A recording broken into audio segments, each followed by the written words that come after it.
Setelah 9 tahun PMI Saudi mengikuti persidangan, akhirnya dijatuhi hukuman 8 tahun penjara dan 800 cambukan. Nasib tragis ini menimpa Lili PMI Timur Tengah. Kita simak berita lengkapnya. Assalamualaikum warahmatullahi wabarakatuh. Pemirsa di rumah, kumaha daramang kasadayana kasahabat migran.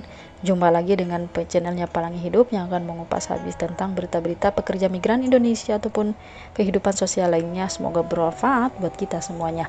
Nah pemirsa, pada kesempatan kali ini saya akan membacakan berita yang dilansir langsung oleh KBRI Riyadh ya. Tadi sudah disebutkan. Jadi tidak tunggu lama-lama ya, ini beritanya sangat menyedihkan banget. Langsung saja kita ke TU, yaitu topik utama.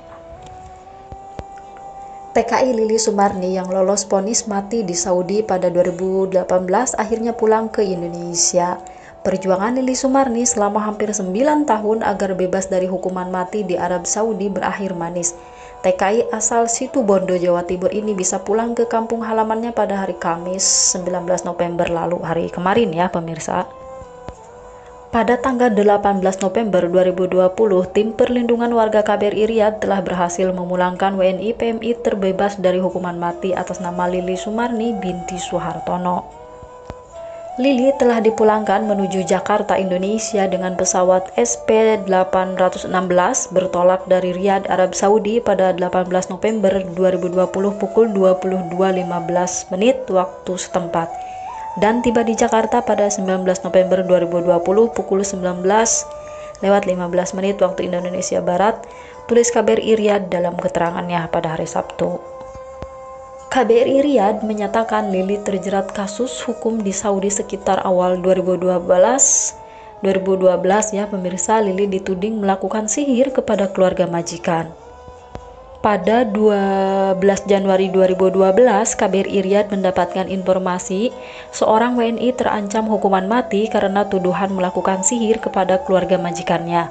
KBRI Riyadh pun langsung mengajukan izin kepada otoritas setempat untuk mengunjungi penjara Sagra sekitar 200 km barat laut Riyadh.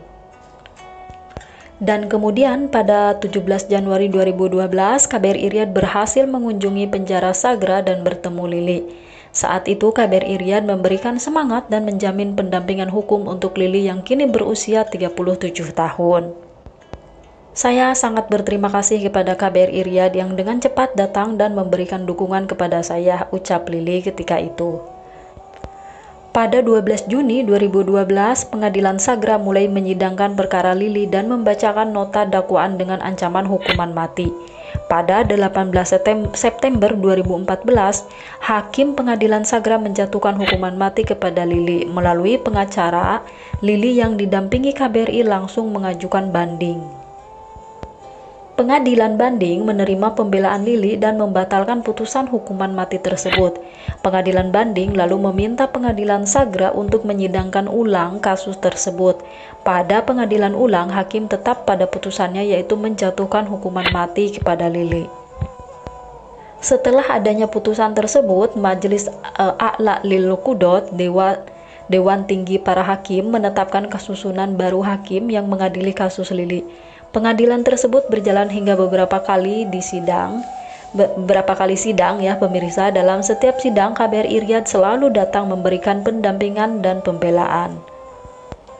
KBRI Riyadh harus selalu hadir untuk memberikan bantuan kepada setiap WNI, terlebih untuk kasus-kasus prioritas yang mendapat ancaman hukuman mati seperti Lili ini.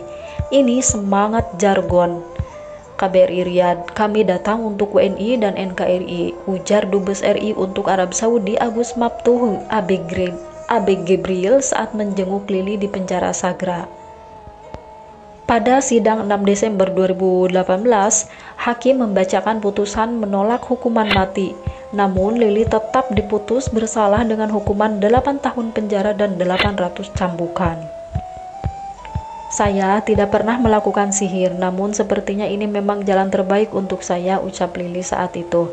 KBRI Riyadh lalu mengajak Lili untuk berdiskusi dengan pengacara dengan berbagai pertimbangan. Lili kemudian menyatakan menerima putusan tersebut. KBRI Riyadh dan pengacara kemudian menyampaikan keputusan Lili kepada pengadilan. Putusan Lili menjadi ingkrah lantaran para pihak tidak ada yang mengajukan banding. Kemudian pada Januari 2020, masa tahanan Lili telah habis. KBRI Riyadh kemudian meminta penahanan Lili dipindah dari penjara Sagra ke penjara Riyadh dengan alasan lebih dekat untuk dikunjungi. Pemindahan juga dilakukan untuk mempermudah pengurusan penyelesaian administrasi dan persiapan pemulangan. Usul KBRI tersebut diterima dan Lili dipindah ke Riyadh. Berkaca pada pembebasan WNI hukuman mati sebelumnya, proses pemulangan dapat memakan waktu hingga 1 tahun, sebagaimana terakhir kasus Eti binti Thoyib Anwar, terpidana hukuman mati yang dibebaskan KBRI Riyadh dengan diat sebesar 4 juta rial, sekitar 15,5 miliar. Wow, gede banget ya pemirsa. Kita akan terus berupaya untuk dapat segera memulangkanmu, tambah Dubes Agus Maftuh ketika menenangkan Lili. KBRI Riyadh akhirnya berhasil mengawal penyelesaian segala urusan administrasi dan pemulangan Lili, termasuk tiket pesawat dan tes PCR, sehingga pada hari Rabu 18 November malam Lili diterbangkan dengan Saudi Airlines SP-816 menuju tanah air. Saya menyampaikan terima kasih yang sebanyak-banyaknya kepada KBRI Riyadh yang selalu mendampingi saya hingga saya bisa pulang ke tanah air, ucap Lili terisak saat akan meninggalkan Arab Saudi. Pastinya sedih banget dong ya pemirsa, bisa kebayang begitu ya. Menurut Dubes Agus, Lili patut menjadi teladan lantaran menghadapi kasusnya dengan sabar dan tabah. Bahkan di tengah hukuman itu, ia tekun menghafal Al-Quran. Di sisi lain, kita harus menghormati hukum Arab Saudi. Perbuatan sihir di sini memang dapat menyebabkan hukuman mati. KBRI Riyadh menyatakan bersama Lili, dalam penerbangan yang sama juga terdapat 140 WNI overstay yang dipulangkan. Di antara mereka 117 orang diberangkatkan dari rumah detensi imigrasi deportasi Tarhil dan 23 lainnya dipulangkan dari shelter penampungan KBRI Riyadh. Mereka seharusnya dikenai denda 30.000 per orang ya, itu real ya pemirsa. Berkat negosiasi KBRI Riyadh dengan otoritas berwenang, denda mereka dengan total senilai 15,5 miliar rupiah berhasil dibebaskan. Wow, ini sungguh sangat besar sekali ya dendanya ya pemirsa. Dan kita sering sekali mendengar berita-berita seperti ini dari Saudi Arabia. Nah, itu tadi dia ya pemirsa beritanya dari Saudi Arabia mengenai Mbak Lili yang ya bersyukur kepada Tuhan Yang Maha Kuasa, beliau sudah pulang ke Indonesia, kumpul keluarga lagi ya, walaupun setelah 9 tahun di penjara, 8 tahun di penjara dan 800 cambukan. Bayangkan, aduh udah nggak kebayang ya, kita tahu berita kayak gini aja udah capek banget ya pemirsa, apalagi kita yang mengalaminya.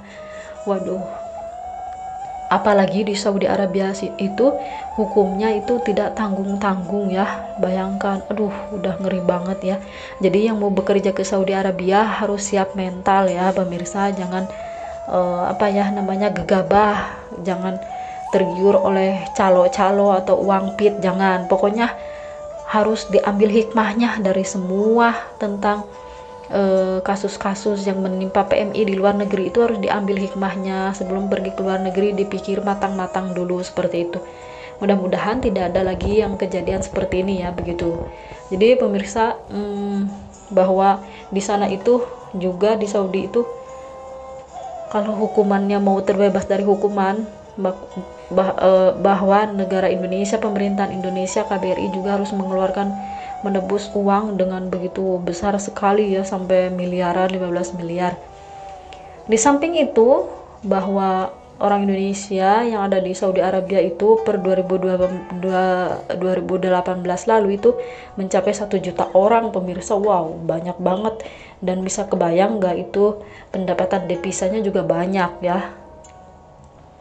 Ada 1 juta orang, ada berapa ratus orang yang kena masalah, terus ada berapa uang yang harus dikeluarkan untuk mengganti rugi begitu ya. Dan di samping itu juga karena kita juga mendapatkan devisa, memberikan devisa begitu kepada negara. Jadi kita itu saling menguntungkan lah begitu ya pemirsa. Kita kepada negara menyumbangkan devisa, negara pun kepada kita melindungi kita, karena itu udah diatur dalam undang-undangnya bahwa kita itu harus dilindungi seperti itu. Dan ini untuk pemberitahuan aja ya, pengetahuan aja. Dalam laporan Badan Perlindungan Pekerja Migran Indonesia BP2MI disebutkan jumlah buruh migran Indonesia yang ditempatkan di Arab Saudi mencapai transfer uang buruh migran ke Indonesia itu per bulan Mei 2019 itu sebesar 22,9 triliun rupiah. Bayangkan, triliun rupiah, bayangkan pemirsa, itu duit, bayangkan. Terus laporan ini juga menyebutkan tahun sebelumnya nilai remintasi buruh migran Indonesia dari Arab Saudi tercatat yang tertinggi dari negara-negara penempatan tetangga kerja lainnya. Wow, setara dengan 54,2 triliun, bayangkan, per tahun. Dan bukan hanya itu, pada 2019 jumlah pengaduan persoalan buruh migran Indonesia di Arab Saudi menempati posisi kedua setelah Malaysia. Wow, pengaduan ini diantaranya terkait dengan gaji yang tak dibayar, penipuan, perdagangan orang, tindak kekerasan dari majikan, dan pemalsuan dokumen. Nah, jadi kita itu jangan menganggap negatif doang ya pemirsa. Lihat di Saudi banyak PMI yang bermasalah, mereka melakukan kesalahan ini itu, nanti merugikan negara lagi, terus nanti juga banyak yang kaburan lagi, terus nanti ngomongin jadi di Malaysia juga banyak yang kaburan lagi, gini. Tahu nggak, kalau dilihat dari itu, jangan hanya kita memandang hanya negatifnya doang kepada PMI ya kawan-kawan semuanya. Pandanglah pendapatan para pahlawan devisa, pendapatan kita sampai triliunan. Bayangkan, sampai triliunan itu hanya di satu negara doang, Saudi Arabia, belum Malaysia, belum Taiwan, belum Korea, belum Jepang, belum Kanada, belum Amerika, belum Hong Kong, belum Makau, belum negara yang lainnya juga. Bayangkan kalau jumlahnya itu disatuin, saya pernah baca itu bisa sampai 150 triliunan. Bayangkan, itu duit, itu devisa dari kita. Belum lagi sekarang di zaman modern seperti ini, semua barang-barang makanan-makanan Indonesia dikirim ke luar negeri, begitu ya. Dan itu juga ada transaksi, dan itu juga ada bea cukai, dan itu juga ada devisa pemasukan juga buat negara, baik negara Indonesia maupun negara penempatan. Jadi kita itu luar biasa sekali ya, jasa-jasa kita. Nah, jadi itu aja pemirsa ya, mau coblaknya, maaf terlalu lama, ini buat pengetahuan dan dijadikan wawasan ya, begitu. Mudah-mudahan kedepannya tidak ada lagi orang yang seperti ini ya menimpa simbahnya lagi. Mudah-mudahan ini